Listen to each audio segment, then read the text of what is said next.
안녕하세요. 백송교회 조주영 집사입니다. 2018년 상반기 백송 뉴스를 전해드리겠습니다. 지난 1차 보령성전 부흥회가 성황리에 끝났습니다. 많은 분들이 오셔서 하나님의 놀라운 기적을 체험하고 돌아가셨습니다. 연이어 좋은 소식 3가지가 있습니다. 첫 번째 소식은 3월 19일부터 22일까지 제2차 보령수양관에서 부흥회가 열립니다.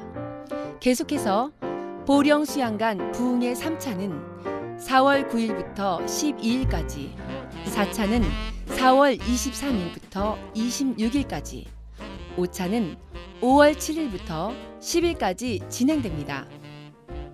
두 번째 소식은 부흥회가 끝난 후 백송수양관에서는 5월 20일부터 6월 10일까지 다니엘 21일 기도회가 진행됩니다. 21일 다니엘 기도회는 특별한 집회인 만큼 많은 분들이 사모하여 세계 각국에서 참여합니다. 하루 3번 다니엘 기도회, 영적인 전초기지인 보령수양관에서 진행됩니다. 앞으로 있을 부흥회와 다니엘 기도회를 통해 살아계신 치료의 하나님, 기적의 하나님, 능력의 하나님을 만나기를 소원합니다. 세 번째 마지막 소식은 백송수양관 개원 예배가 있습니다. 개원 예배는 2018년 4월 22일 오후 5시 30분입니다.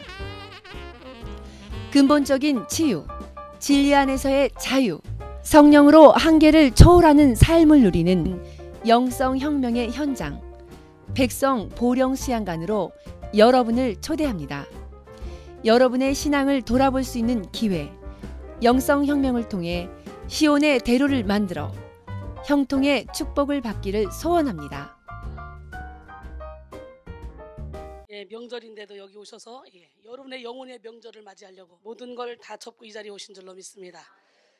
오늘도 놀라운 하나님, 기적의 하나님, 능력의 하나님이 여러분의 영혼육을 치료해 주실 줄 믿습니다. 무엇보다도 여러분의 가정을 회복시켜 줄 줄 믿습니다. 사무엘상 20장 30절로 34절 말씀 함께 보겠습니다. 사무엘상 20장 30절로 34절 말씀. 사울이 요나단에게 화를 내며 그에게 이르되 폐역무도한 계집의 소생아, 내가 이새의 아들을 택한 것이 내 수치와 내 어미의 벌거벗은 수치됨을 내가 어찌 알지 못하랴. 이새의 아들이 땅에 사는 동안은 너와 내 나라가 든든히 서지 못하리라. 그런즉 이제 사람을 보내어 그를 내게로 끌어오라. 그는 죽어야 할 자니라 한지라. 요나단이 그의 아버지 사울에게 대답하여 이르되 그가 죽을 일이 무엇이니까? 무엇을 행하였나이까? 사울이 요나단에게 단창을 던져 죽이려 한지라.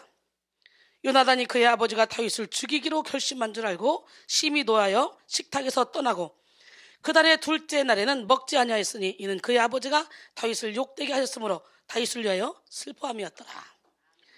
사울은 시기 질투에 눈이 멀어 사위 다윗을 죽이려고 했는데 자기 아들 요나단까지도 장남을 죽이려고 하죠. 이렇게 시기 질투에 눈이 멀어버리면 가족이라도 관계가 없어요. 오늘 난 여러분 모두가 다 기적의 하나님, 능력의 하나님, 살아계신 하나님을 만나서 예수의 사랑으로 모든 사람을 품기를 원합니다. 가정에서 이루어지는 영성혁명 5번째 시간, 말이 안 통하는 부모, 답이 없는 자녀. 여러분 자녀하고 말이 잘 통해요? 여러분은 부모하고 말이 잘 통해요? 답답하죠? 서로가 같이 안 통해요. 서로가 같이 안 통하는 이유는 뭡니까? 다 자기 입장에서만 생각하기 때문에 그래요. 여러분, 어느 외국인이 충청도에 가서 이발소에 들렸습니다. 이발소에 들어가서 자리에 앉았는데 충청도 이발사가 와시요? 와시요? 그러니까 어머, 충청도 시골에서 영어를 잘하네. 와시요가 뭐예요? 무엇이 보입니까? 이거예요. 영어로 와시요? 그리고 그 자리에서 앉아서 보이는 것이 뭐야? 거울이잖아요. 그러니까 이발사에게 밀어. 거울이 밀어거든요. 밀어. 보이는 게 밀어야 밀어. 그랬더니 이발사가 빡빡 밀어버렸어.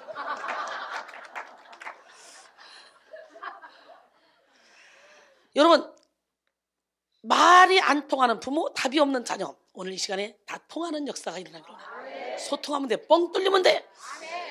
본문에서는 말이 통하지 않는 아버지였던 사울과 결국 소통하지 못하여 소통 단절의 결과를 낳게 되고 아버지와 아들의 관계가 완전히 갈라서게 된 장면이 나오는 요나단의 얘기가 나옵니다.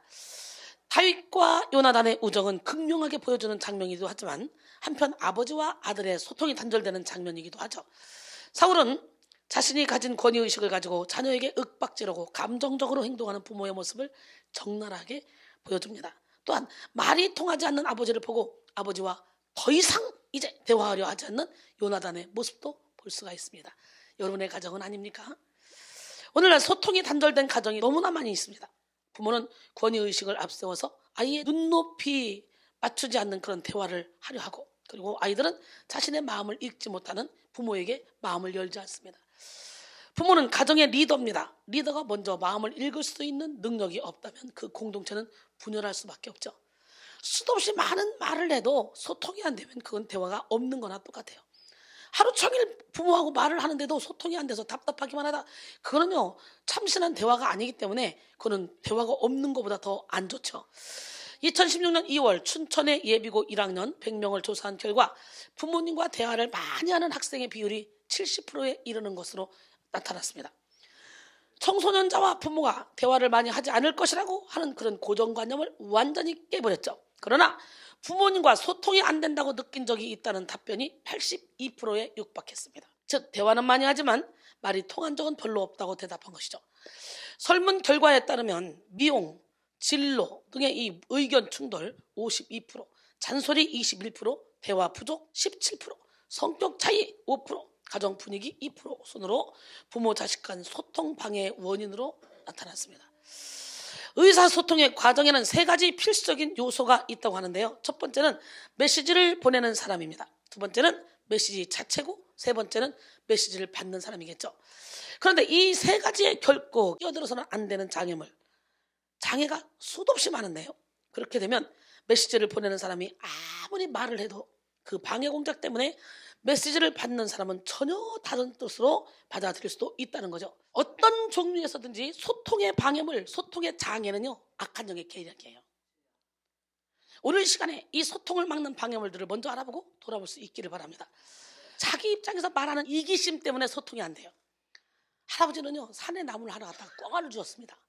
와 신나요. 꽁알 12알을 딱 주었어요.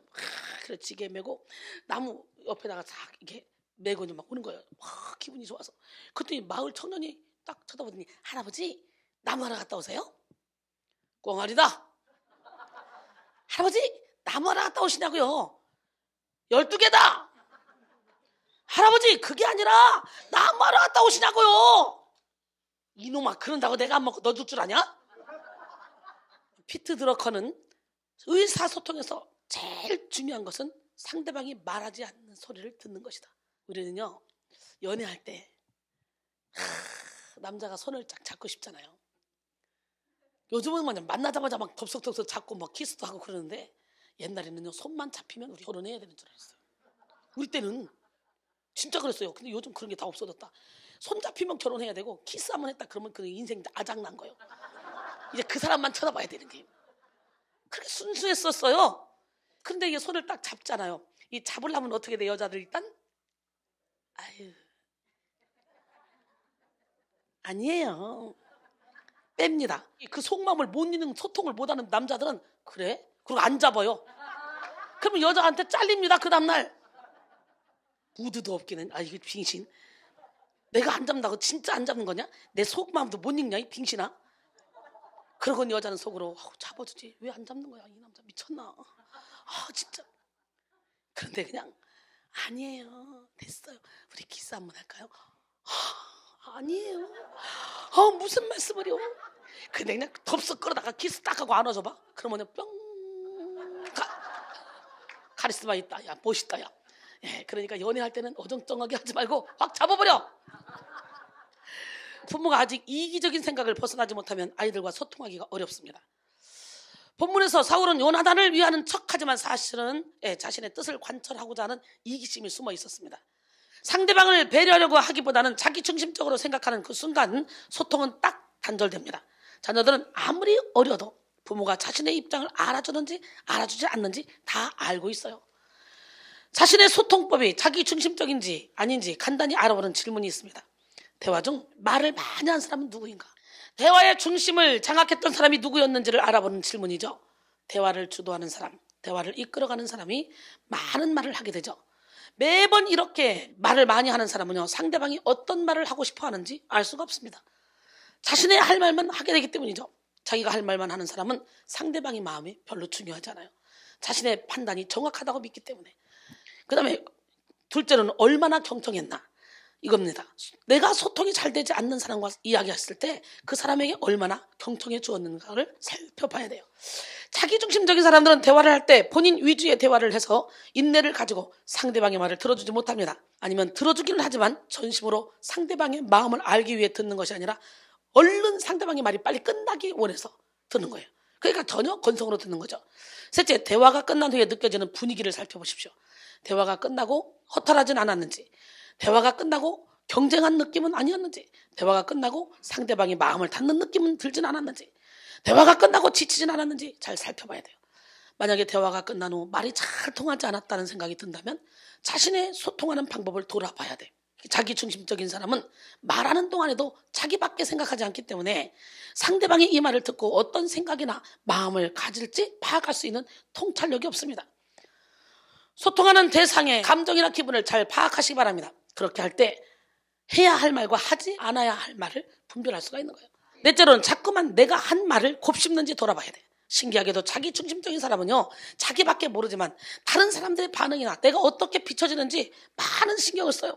특히 그런 사람들은요, 내가 했던 말을 곱씹어. 내가 얼마나 많은 사람들을 웃겼는지, 내가 정당성을 얼마나 어필했는지, 내가 했던 이 말 저 말이 다른 사람들에게 어떻게 비춰졌을지 지나친 관심을 두고 많은 시간 동안 자신의 말을 곱씹는 그런 사람 또한 자기중심적인 사람이라고 할 수 있죠. 국민 MC 유재석 씨는 소통에 대해서 말했습니다. 입술에 30초가 마음에 30년이 된다. 학교나 군대, 회사 등 여러 사람들이 관계를 맺는 그런 조직에서 빚어지는 갈등의 가장 큰 원인은 말이다. 내가 뱉는 말 한마디가 누군가의 인생을 바꿔놓을 수 있다는 것을 항상 기억하라 그랬어요. 다섯 번째로는 자기에게 돌아오는 피드백을 잘 받아들이지 못하는 사람도 자기중심적인 사람입니다. 특히 자녀들이 부모들에 대해서 어렵게 힘든 점을 이야기할 때 부모된 권위로 일체 말도 꺼내지 못하도록 억눌러 버리는 그런 경우가 있죠. 자기중심적인 사람은요, 다른 사람의 피드백을 견디지 못합니다. 충고나 조언을 받아들이지 못하고 감정적으로 동요하게 되죠. 또한 이런 사람들은 피드백을 받았을 때 그것을 나의 탓이라고 생각하지 않고 다른 사람의 탓이라고 생각합니다. 본인이 잘못하거나 실수한 것을 받아들이지 못하는 그런 성향만큼 자기중심적인 것도 없습니다. 이렇게 자기중심적인 사람들은 이미 원활한 소통을 할 수 있는 준비가 전혀 되어 있지 않습니다. 부모가 이렇게 자기중심적인 기질을 버리지 않을 때 자녀들은 소통할 의욕이 사라집니다. 결국 자녀들은요, 답이 없어집니다. 이기적인 마음은 욕심 때문이죠. 오직 각 사람이 시험을 받는 것은 자기 욕심에 끌려 미혹 때문이. 욕심이 잉태할 때 죄를 낳고 죄가 장성한 즉 사망을 낳느니라. 야고보서 1장 14절로 15절 말씀이에요. 결혼 30주년을 맞이한 60세 동갑 부부가 있었습니다. 결혼기념일에 천사가 나타났습니다. 소원을 한 가지씩 들어줄게. 너희들이 행복하게 살았으니까. 아내가 먼저 말합니다. 그동안 워낙 가난하게 살다 보니 해외여행도 한 번도 못했는데 세계 일주 할 수 있는 여행 티켓을 한번 주셨으면 좋겠습니다. 그랬더니 천사가 항공권과 여행 경비를 건네줬습니다. 즉시 응답해주는 걸 보고 남편이 바로 응답이 되네. 그래서 아내의 눈치를 슬금슬금 봅니다. 그리고 멋쩍게 웃으면서 천사의 귀에 대다고 말합니다. 나보다 30살 젊은 여자와 살았으면 좋겠어요. 그 말에 천사는 그동안 두 분이 열심히 살아서 드리는 혜택인데 소원을 안 들어드릴 수도 없고 아무튼 그렇게 원하신다면 이루어 드리기는 하겠지만 그러나 참 이상한 소원도 다 있네 하면서 남편을 향해 날개를 확 폈습니다. 그랬더니 예쁜 새댁이 나타난 것이 아니라 남편이 폭삭 늙어서 90세 노인이 되고 말았어요. 어떤 철학자는 인생은 없고 없고 없고 없고 없다. 이렇게 5가지가 없다고 말했어요. 어렸을 때는 철이 없고 젊어서는 정신이 없고 중년이 돼서는 시간이 없고 늙어서는 힘이 없고 죽어서는 아무것도 없다. 사실 우리 인생의 마지막에는 있는 거 다 놓고 갈 사람들이죠. 그러므로 우리는 욕심을 버리고 천국에 소망을 두며 살아가야 돼요. 그런데 그리스도인이라고 하면서도 눈에 보이는 것을 내려놓지 못하고 이 땅에 소망을 두며 살아가는 사람들이 얼마나 많습니까? 아직 탐욕과 욕심을 가지고 아등바등하려 살아가는 사람들, 참 불쌍한 사람들이죠. 하나님을 제대로 만나면 이 세상의 모든 것은 배설물로 여겨집니다. 제가 피아노 30대 놓고 부천에서 제일 큰 음악학원을 했어요. 학생을 받을 수가 없었어요. 저는 뭘 해도 열정적으로 하기 때문에 우리 애들이 다 콩쿠르에 나가면 다 상을 받아왔어요. 그래서 저는요, 이름을 얼마나 소중히 여기는지 몰라요. 내 이름이 얼마나 존귀한지 몰라요. 그래서 학원도 이순희 피아노 음악학원. 남들은 이순희 바꿔라 촌스럽다 웃기고 있네. 내가 촌스러워? 너무 왕세련 아니야? 이순이 그러니까 촌스럽다고 생각하고 봤다가 기절하는 거죠. 어머나? 그렇지. 그것 하나의 전략이야. 여러분, 저와 여러분 빈손으로 왔다 빈손으로 가는 인생이에요. 뭘 그렇게 욕심을 가지고 살아갑니까? 이기적인 마음을 가진 사람들은요, 세월이 지나면 지날수록요, 마음이 좁아져. 우리는요, 마음을 넓혀야 돼. 항상 마음이 불안하고 초조합니다. 내 마음대로 내 멋대로 살고 싶은 마음이 있기 때문에 자기도 모르게 하나님을 대적합니다. 로버트 슐러는요, 성공한 지도자의 대표적인 특징은 비이기주의자이며 이기주의가 아니라는 거예요. 이타적인 사람이라는 거예요. 깊은 차원에서 남을 도와주려고 하는 사람이다. 참 신기하죠. 여러분, 저는 우리 제자들이요, 너희들이 나를 밟고라도 올라갈 수 있으면 올라가라. 그리고 너희들은 나보다 더 큰 종이 돼야 된다. 그리고 나는 700명의 용사를 세우기 때문에 너희들은 모두가 다 1인자가 돼야 된다. 예, 그러면서 사울처럼 다윗이 잘 나가니까 시기하고 질투해서 죽이려고 하는 게 아니라 잘한다 그러면 더 잘한다, 더 해라, 더 잘한다, 더 해라, 더 잘한다, 더 해라. 그래서요, 큰 나무 밑에서는 큰 나무가 자랄 수 없지만 큰 사람 밑에서는 큰 사람이 자랄 수 있어. 그러니까 우리 영혼의 세계 선교센터는 비전이 있도 없도, 우리 백성계 비전이 있도 없도, 나는 여러분 모두가 다 이런 마음을 갖기를 원해요. 진리를 알지 진리가 너희를 자유케 하리라. 그런데 뭔 놈의 시기하고 질투하냐? 하나님은 내게 준 색깔이 있잖아. 우리 누군가가 우리 제자들이 설교를 잘해도 또 나에게 준 또 빛깔이 있기 때문에 다르단 말이지. 맛이 다 달라. 여러분, 어떤 사람은 회를 좋아하고, 어떤 사람은 갈비를 좋아하고, 어떤 사람은 수제비를 좋아하고, 어떤 사람은 떡볶이를 좋아하고, 어떤 사람은 오뎅을 좋아하고, 순대를 좋아하고. 사람마다 틀리잖아. 식성껏 먹으면 되는 거야 그냥. 그래서 우리는 식성껏 다양한 주의 종들을 많이 만들어서 여러분의 식성을 마음껏 편식하지 않고 마음껏 잡수게, 먹을 때마다 맛있게 잡수게, 그렇게 세우려고 우리 제자들을 양성하고 있잖아요. 사울의 이기적인 마음과 시기하는 마음이 오늘 본문에서도 잘 나타나고 있잖아요. 사무엘상 20장 31절에 이새의 아들이 땅에서 사는 동안은 너와 내 나라가 든든히 서지 못하리라. 요나단에게 하는 말이에요. 그런즉 이제 사람을 보내 그를 내게로 끌어오라. 그는 죽어야 할 자이니라 그랬어요. 이 말씀은 다윗에 대한 사울의 증오가 아주 절정에 달해 있음을 드러냅니다. 직역하면요, 왜냐하면 바로 그가 죽음의 아들이기 때문이다, 이런 말인데, 이는 다윗이 사울 앞에 붙잡혀야 할 이유를 밝히는 것입니다. 사울은 지금까지 다윗을 이새의 아들로 부르다가 이제는 본문에서는 죽음의 아들로 불러요. 이 단어를 통해서 사울은 그동안 마음에 품고 있던 다윗에 대한 이 실행 의지를 분명히 드러내고 있습니다. 이미 하나님은 사울을 버리셨다는 것을 사무엘을 통해 들어서 알고 있었잖아요. 그러나 하나님이 자신을 패하시기로 했다는 것을 깨닫지 못하고 자신의 운명이 다윗을 선택한 요나단, 그리고 다윗 때문에 잘못되었다는 식으로 말하고 있는 것입니다. 지금, 예, 자신의 잘못 때문에 하나님께 버림받았는데 회개하기는커녕 나 때문이 아니라 다른 이의 탓이라고 책임을 돌리고 있는 이 모습은 사울의 이기적인 모습을 단적으로 보여주는 장면이죠. 이와 같이 소통이 되지 않는 것은 자녀의 탓이 아닙니다. 부모의 탓도 아닙니다.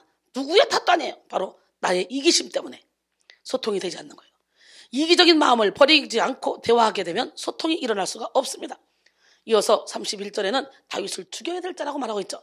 이미 정해진 자신의 패위를 듣고도 하나님 앞에 두 손을 들어서 회개하기는커녕 자신의 뒤에 서게 될 이 다윗을 죽일 작정을 하고 있는 사울의 모습은 이미 통제 불가능한 모습이라고 할 수 있겠죠. 이미 정해진 자신의 패위를 듣고도, 기가 막히잖아요. 사랑하는 성도 여러분, 사랑하는 가족이 소통이 되지 않고 우리 마음대로 되지 않아서 때로는 가족을 포기하고 싶은 마음도 있을 때가 있어요. 그러나 다시 한번 우리 자신을 돌아볼 수 있기를 바랍니다. 나의 이기적인 말 한마디가, 나의 중심적인 행동 하나가 상대방의 마음에 얼마나 큰 바위덩어리가 되어 막힌 담을 만들고 있는지 깨달아야 돼요. 그 다음에 소통의 방해물 또 뭐냐? 근본적인 죄성입니다. 뭐라고? 이사야 59장 1절 2절 여호와의 손이 짧아서 구원하지 못하심도 아니요 귀가 둔하여 듣지 못하심도 아니라 오직 너희 죄악이 너희와 너희 하나님 사이를 갈라놓았고 너희 죄가 그 얼굴을 가려서 너희에게서 듣지 않으시게 합니다 그랬어요. 고린도서 5장 17절 보니까 그런즉 누구든지 그리스도 안에 있으면 새로운 피조물이지. 이전 것은 지나갔지. 보라 새 것이 되었대. 우리는 예수 안에서 이 막힌 담이 무너졌어. 우리는 예수 그리스도 안에서 새로운 피조물이 되었습니다. 그런데 옛사람의 모습이었던 옛 기질, 옛 성품을 버리지 못해서 소통의 새로운 시작을 할 수가 없어요. 에베소 4장 22절 24절 너희는 유혹의 욕심을 따라 썩어져가는 구습을 따른 옛사람을 벗어버리고 오직 너희 심령이 새롭게 되어 하나님을 따라 의와 진리의 거룩함으로 진리를 만든 새 사람을 입으라 그랬어요.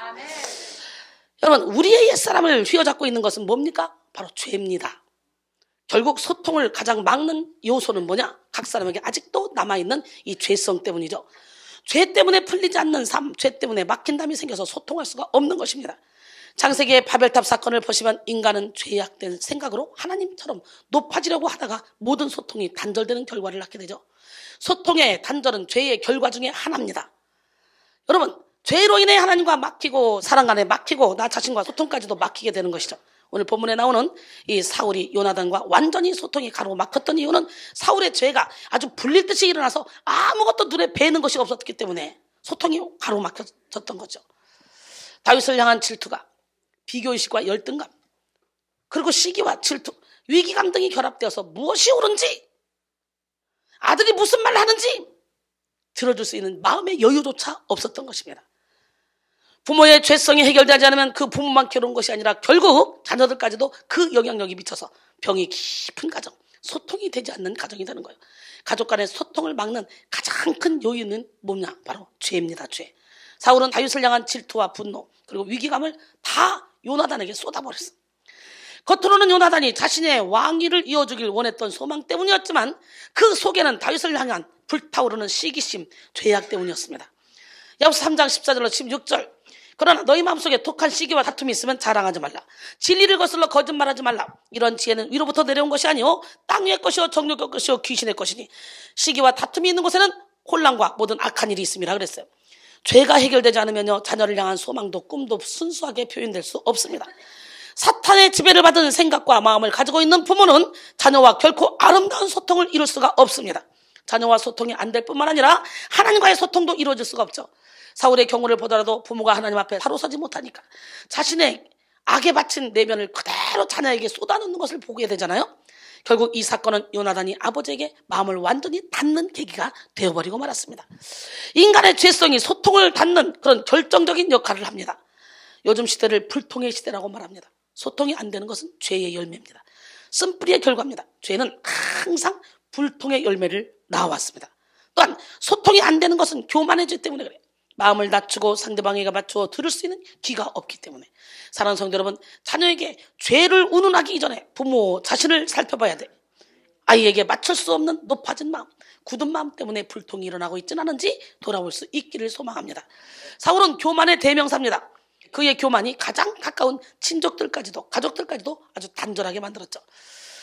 잠언 15장 1절에 유순한 대답은 분노를 시기하여도 과격한 말은 노를 격동하느니라 그랬어요.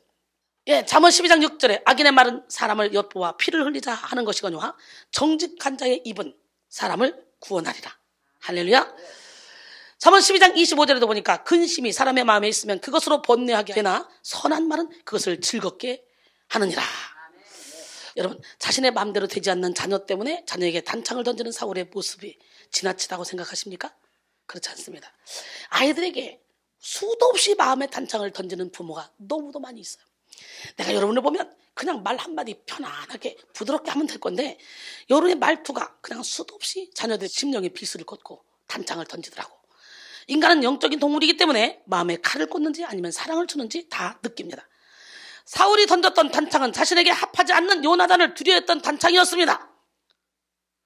또한 자신의 삶이 계획하신 하나님을 원망하고 회개하지 않는 교만한 마음의 단창이었습니다.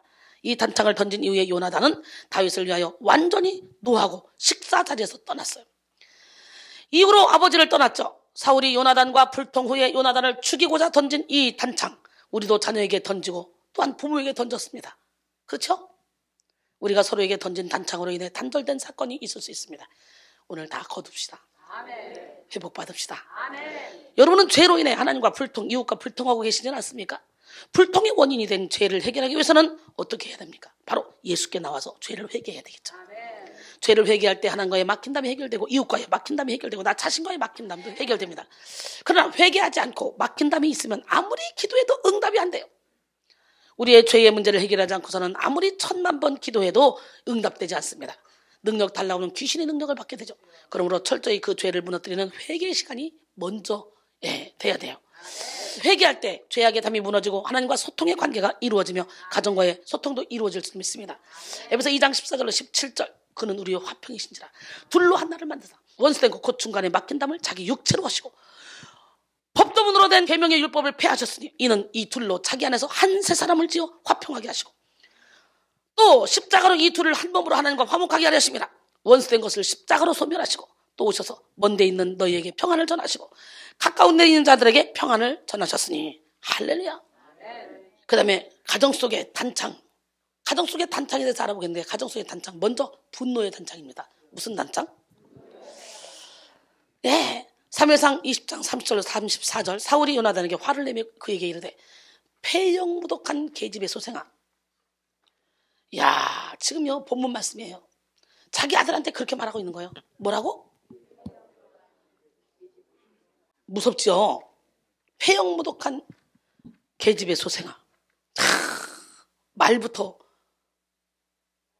완전히 스산하지 않아요? 어떻게 자기 아들한테 그렇게 말할 수 있어? 내가 이세 아들을 택한 것이 내 수치와 내 어미의 벌거벗은 수치됨을 내가 어찌 알지 못하냐. 엄마까지 같이 욕먹이는 거예요. 여기서 화를 여기에 해당하는요 이 아프는 코에서 아주 뜨거운 콧김이 나오는 그런 형상을 그리는 단어입니다. 단어로 표현하자면 맹렬한 분노를 나타냅니다. 마치 숯불이 발갛게 달아오르는 것과 같이 격렬한 노를 발하는 상태를 말합니다. 사울의 죄성이 드러나는 장면이죠. 혈기를 감당하지 못했던 죄성 때문에 이 아들과의 관계가 단절되고 말았어요.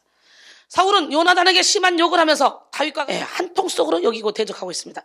아무리 아들이라 할지라도 자신의 견해를 따르지 않으면 저주와 같은 욕도 서슴지 않는 것이죠. 이것은 영영 소통의 가능성을 닫는 행동입니다. 자신의 가장 사랑하는 큰아들에게 폐영무독한 계집의 소생이라며 아주 심한 욕을 했죠.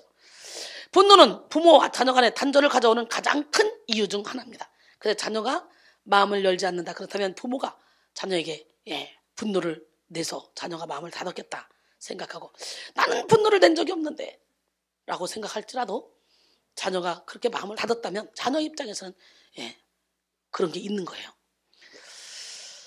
여러분 그렇기 때문에 오늘 이 시간에 다시 한번 상대방의 입장에 서서 말을 하시고 일단은 대화를 할 때도 목소리 톤을 낮추시고 그리고 스산한 눈빛 갖지 마시고 항상 부드러운 눈빛으로 자녀를 사랑스러운 눈으로 바라보시기로 결단하시고 그렇게 사시길 원합니다. 습관적으로 신경질적인 사람은요 그렇지 않은 사람보다 50세 이내에 죽을 확률이 더욱 높다 그래요.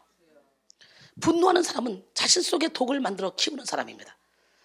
시편 37편 8절 분을 그치고 노를 버리며 불평하지 말라 오히려 악을 만들 뿐이라 그랬어요. 잠언 15장 18절에 분을 쉽게 내는 자는 다툼을 일으켜도 노하기를 더디하는 자는 시비를 그치게 하느니라.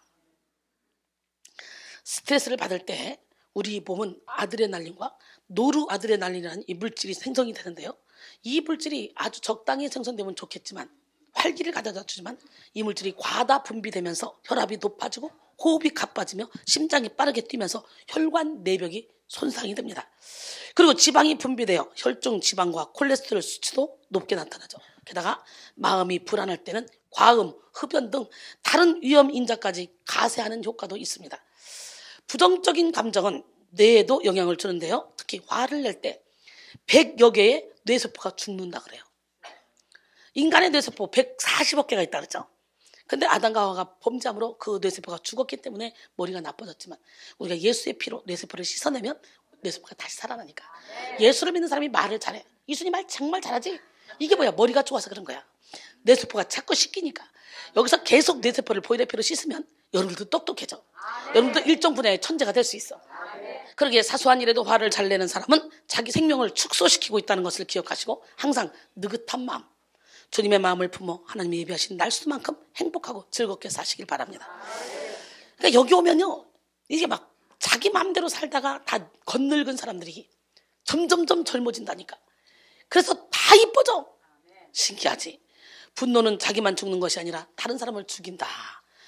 미국 듀크 대학의 레스포드 윌리엄스 박사는 분노는 사람을 죽인다 그랬어요. 분노는 죽인다. 이 책에서 화를 잘 내는 사람들이 낙천적인 사람에 비해서 50세 이전에 죽을 확률이 5배나 높다 그래요. 5배나. 세계적인 심리학자인 미국의 엘머 게이츠 박사는요, 우리가 내쉬는 숨을 가지고 흥미로운 실험을 했습니다. 화를 내는 사람, 슬퍼하는 사람, 후회하는 사람, 기뻐하는 사람의 숨을 각각 채취하여 액체로 냉각시켜서 침전물을 모았더니 색깔이 다 달랐어요. 화를 낼 때 갈색, 나 갈색 좋아하는데. 강력한 독소, 화학물질이 증가됐어요. 슬퍼할 때 회색, 나 회색 좋아하는데. 독소, 화학물질 증가했어요. 이게 뭐예요? 노화를 막 촉진하는 화학물질이래요. 후회할 때 분홍색, 독소, 화학물질이 증가해요. 그러니까 결국은 화를 내든 슬퍼하든 후회하든 결국은 계속적으로 안 좋은 물질이 막 계속 생성이 되면서 노화를 촉진시킨다는 거예요. 근데 기뻐할 때는 어때? 청색, 엔돌핀이 증가, 설레발이다. 여러분, 여기서 한 주간 예배 드리면서 평생 웃지 않았던 웃음 다 웃지. 아무것도 몰랐을 때, 어렸을 때 그냥 지나가는 사람만 보고도 그냥 배꼽 잡고 웃었던 기억이 나죠. 근데 요즘은 그런 순수함도 없어져서 젊은 애들, 옛날에 우리 때는 그랬잖아. 아무것도 아닌 거 가지고 막 웃었잖아 그냥. 그리고 막 배꼽 잡고 웃었잖아. 막 그냥 순수했어. 근데 요즘 애들 순수하지 않아. 컴퓨터가 다 베려버렸어. 그래가지고 얘 웃음을 잃었어. 아무리 이뻐도 웃음을 잃어봐. 이뻐? 아무리 못생겨도 예뻐? 이렇게 되는 거예요. 다시 말하자면 엘머 게이츠 박사는 사람이 뿜어내는 숨을 액화시키는 실험을 한 결과 여러 가지 색깔의 침전물이 생겼는데 특히 화를 때 생기는 밤색 물질에는 사람을 죽일 수도 있을 정도로 치명적인 독소가 함유되어 있는 것이 밝혀졌습니다. 이 물질을 실험용 쥐에게 투여하자 몇 분 만에 죽어버리더라는 거예요. 만약 1시간 동안 화를 낸다면 80명을 죽일 수 있을 정도의 심한 독소가 배출된대. 그러니까 여러분 1시간 동안 여러분이 화를 내 액기스로 만들면 80명을 순식간에 죽인대. 그런데 분노 나겠어? 화를 내겠어? 여기서 이 훈련 받는데 화를 내겠어? 자기를 죽이는 건데? 아이고 건강에 중독 걸린 사람들 그냥 온갖 좋은 영양제 다 끌어다가 다 먹어도 맨날 비실거려. 저는 그런 거 안 먹어도 안 비실거려. 남들은 뭐 잠은 최소한 7시간 8시간 자야지 미인데 나는 잠 1-2시간밖에 안 자는데 이렇게 미인이야? 주름이 있어? 내가 뭐가 있어? 내가 구김이 있어? 어디 있어? 난 얼굴도 구김이 없어. 여러분 얼굴 구김 많이 가지고 왔잖아. 40 넘으면 자기 얼굴을 자기가 책임져야 된대. 여러분 흔히 토끼를 품고 이야기한다고 하는데요. 실제 다른 사람들에게 분노를 느끼고 그들에게 공격적으로 대하는 사람들은 자기는 물론 주변 사람들을 천천히 해치고 있는 셈이 되는 거예요. 그렇기 때문에 오늘 나는 여러분 모두가 다 항상 기뻐하며 쉬지 말고 기도하며 범사에 감사하기를 합니다. 자꾸 독을 품어서 옆에 있는 사람들에게 해를 줘서 사람들을 죽이지 마시고 기뻐할 때 뭐가 나온다 그랬어요? 청색 침전물이 나왔는데 엔돌핀이 증가한다 그랬죠? 그럼 이 엔돌핀이 도대체 뭐냐? 엔돌핀은 동물의 뇌 등에서 추출되는 모르핀과 같은 진통 효과를 가지는 그런 물질의 총칭입니다. 뇌가는 중뇌, 교뇌, 연수 3가지를 포함합니다. 그래서 여기서 중뇌를 거쳐 전두 연합 영역까지 뻗어있는 신경이 있는데 그 중에서 A10 신경에 대해서 말하고자 합니다. 뇌의 이마 옆과 가장자리가 만나는 A10 영역이 작용해서 엔돌핀과 엔케팔린 등의 물질이 분비되고 이 때문에 면역력이 올라가면서 진통작용이 생긴다고 합니다. 1975년에 영국에서 아미노산으로 구성된 마약물질을 발견했는데 엔케팔린이라고 불렸습니다. 1976년 모르핀 비슷한 물체를 추출했는데 엔돌핀이라고 불렀어요. 엔돌핀이란 몸속의 마약이란 뜻이에요. 몸속 내부에서 생기는 내인성 등의 뜻인 엔더지너스라는 단어와 아편을 뜻하는 모르핀이란 단어에서 앞과 뒤를 잘라서 합성한 말이 엔돌핀이에요. 즉 엔돌핀은요 몸 안에서 만들어지는 모르핀이라는 뜻이에요. 현재 첨단 의학으로는 에스트로겐처럼 엔돌핀을 정제나 주사액으로 만들어낼 수가 없습니다. 이 엔돌핀은요 격심한 마음에 감정이 일어날 때 작은 고통을 못 느끼게 신경을 차단합니다. 모르핀보다 200배나 진통작용이 강한 물질입니다. 현재 뇌에서 발견되어진 마약물질은 20여 종류가 넘는데 이 중 하나가 엔돌핀이라 그래요. 엔돌핀 만드는 방법이 있어요. 엔돌핀이라는 물질은요, 사람이 스트레스를 받으면 고통을 덜어주기 위해서 뇌에서 분비되는 스트레스 호르몬입니다. 이 엔돌핀은 우리가 웃을 때 나와. 기뻐하고 웃을 때 베타 엔돌핀. 그러게 영혼의 샘 식구들은요, 날마다 엔돌핀을 생성하고 있으니 날마다 젊어지는 거야. 예뻐지는 거야. 우리가 즐거울 때 웃으면 나온다는 엔돌핀은 베타 엔돌핀이라고 하는데요, 이 베타 엔돌핀은 뇌에서 분비가 됩니다. 호르몬 중 가장 긍정적인 효력을 가지고 있는 물질이라고 합니다. 또한 질병에 강한 저항력을 발휘한다고 합니다. 바이러스나 심지어 에이즈 같은 병에도 강한 저항력을 발휘한다고 해요. 그래서 마음의 즐거움은 양약이라도, 심령의 근심은 뼈를 마르게 한다 했잖아요. 그러니 여러분, 양약을 제가 계속 먹이잖아. 근데도 양약을 먹는데 안 먹겠다고 웃지도 않고. 정신병 가야 된다니까. 그냥 웃을 때도 화통해 하하하하 웃는 거야. 그냥 화끈하게 웃어도 꼭. 이렇게 우리 몸에서 생성되는 좋은 물질들은 우리가 한 단계 고통을 이겨낼 때 생겨나는 거예요. 미움을 사랑으로 바꿀 때 생겨나고요, 고통을 즐거움으로 여길 때 생겨난대요. 이 좋은 물질들이. 시편 30편 11절, 주께서 나의 슬픔이 변하여 내게 춤이 되게 하시며 나의 베옷을 벗기고 기쁨으로 띠우셨나이다. 그래서 주님은 고난이 유익이라고 말씀하십니다. 시편 119편 71절에 보니까 고난 당한 것이 내게 유익이라. 이로 말미암아 내가 주의 윤례들을 배우게 되었나이다. 67절에 보니까 고난 당하기 전에 내가 그렇게 행하였더니 이제는 주의 말씀을 지키나이다. 비 오는 날이 없이 햇빛이 좋은 날만 계속된다면요, 이 땅은 사막이 되고 맙니다. 아무리 기름진 옥토였다 할지라도 햇빛이 계속 비치면 사막으로 바뀔 수밖에 없어요. 그러기에 고난이 없는 것은 결코 좋은 것이 아닙니다. 고난을 당해봐야 고난 뒤에 주시는 축복으로 여겨지게 되는 거예요. 예, 먹고 살기 힘들어서 날마다 먹는 식량 걱정했던 사람이 누군가가 쌀 한 포대를 딱 주면 이것이 엄청나게 감사로 느껴지는 거예요. 그래서 우리 여전도에서 쌀 이 동네 쫙 한 바퀴 또 쌀 돌렸잖아요. 우리는 구제도 이렇게 항상 신정 때, 구정 때, 크리스마스 때 구제에서 쌀을 돌려요. 예, 어떤 사람은 케이크를 돌리자, 뭘 돌리자 막 이러는데요, 그런 건 거기다 못 넣어주려고 그냥 가서 버릴 수도 있어요. 쌀은 포대로 딱 들어가 있으면 안전하니까 받아도 안전해. 비 오는 날이 없이 계속 좋은 날만 계속돼봐. 사막이야, 사막. 여러분, 고난이 없이 날마다 인생이 단반만 있어봐. 여러분, 세상이 사막이야. 어려운 일 경험하지 못해, 뚫고 가지를 못해. 그래서 여러분, 진짜 자식을 사랑하면 고생도 시켜봐야 되는 거예요. 욥기 23장 10절에 그러나 내가 가는 길을 그가 아시나니 그가 나를 단련하신 후에는 내가 순금같이 되어 나오리라 그랬어요. 마찬가지로 우리에게 모든 것이 다 갖추어져 있다면 그 어떤 것에도 감동을 느낄 수가 없는 거예요. 모든 게 다 갖춰 있으면, 없어야, 궁핍해야 감동을 느끼는 거지. 기쁨을 느낄 수도 없습니다. 그러기에 우리 몸에 좋은 물질들이 생겨날 수가 없는 거죠. 그래서 우리 하나님이 우리에게 단맛, 쓴맛, 짠맛, 매운맛, 신맛 등등 인생의 여러 가지 맛을 허락하는 거야. 그리고 그 맛을 보혈의 피로 착 섞어서 단맛, 이제 깊은 맛을 내게 만드는 거죠. 이순이 봐, 인생의 깊은 맛을 내고 있지 않습니까? 저는 태어나서 지금까지요, 한 번도 소속이 없었던 적이 없어요.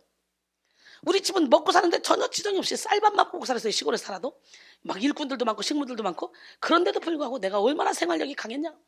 비가 막 오잖아요. 그러면요, 비닐 푸대 뒤집어 쓰고요, 장화 신고요, 그리고요 밖에서 들고요, 앞에 논으로 가서요, 밖에서로 슉 하면 우렁이가 확 나와요. 그러면 가마솥에다가 우렁이 막 밤새고 삶어. 그래가지고 언니하고 둘이 앉아서 주방에 앉아서 까는 거예요. 그래가지고 예, 밥그릇에 한 그릇에 돈 얼마씩 줬어요. 그거 갖다 팔아요. 그리고 용돈 썼어요. 여러분, 우리에게 모든 것이 다 갖추어져 있어도 그 어떤 것에도 감동을 느낄 수 없어요. 예, 하나님이 우리와 함께 하지 않으면 기쁨을 느낄 수도 없어요. 그러게 우리의 몸에 좋은 물질들이 생겨날 수가 없는 거죠. 아마도 감각을 잃어버려 어떤 것이 좋은 것인지 어떤 것이 나쁜 것인지 예, 분별할 수 없는 사람들 참 많습니다. 그래서 고난은 우리가 가야 될 그런 목적지, 빨리 달려가게 하는 지름길이에요. 바람과 같은 거예요. 바람, 슉, 바람. 우리 하나님은 달리는 말에 채찍하잖아. 로마서 8장 17절로 18절, 자녀이면 또한 상속자, 곧 하나님의 상속자여 그리스도와 함께한 상속자니 우리가 그와 함께 영광을 받기 위하여 고난도 함께 받아야 할 것이니라. 생각하는데 현재의 고난, 장차 우리에게 나타날 영광과 비교할 수 없다 그랬어요. 사람이 행복하다라는 감정을 느끼게 하는 6가지 행복 물질이 있다 그래요. 인간의 유전자를 연구해 보면 인간은 행복을 위한 구조로 만들어진 것을 발견할 수 있는데요, 뇌세포를 분석해 보면 뇌세포 생산의 가장 중요한 물질이 행복 물질임을 알 수 있어요. 여러분, 저 좀 보세요. 얼마나 행복 물질이 많이 나오면 여러분을 이렇게 행복하게 만들어줍니까? 약값 내놔, 약값. 다 예뻐? 엔돌핀이죠, 엔돌핀. 첫 번째로 엔돌핀은 기쁨을 느끼게 해주는 물질이에요. 이 엔돌핀은 단순한 사실보다 진실을 알 때 더 크게 생성됩니다. 예를 들어 우리가 아름다운 폭포를 볼 때 위에서 물이 떨어지네. 이 정도에서는 유전자가 움직이지 않습니다. 우와, 멋지다! 감동이 느껴질 때, 이때 막 유전자가 움직여서 엔돌핀이 더 크게 생성이 되는 거예요. 첫째로 마음의 평안은 세로토닌이 좋아요. 뭐가? 우울증 환자의 경우 이 엔돌핀과 세로토닌이 잘 안 나온다 그래요. 긍정적 생각을 할 때 세로토닌이 잘 나옵니다. 지금부터 긍정적 생각할 거죠? 예, 세로토닌은 배뇌 피질에 영향을 미쳐서 정혼적 각성을 만들어냅니다. 세로토닌은 자율신경에 영향을 미쳐서 상쾌한 기분을 유지시켜줍니다.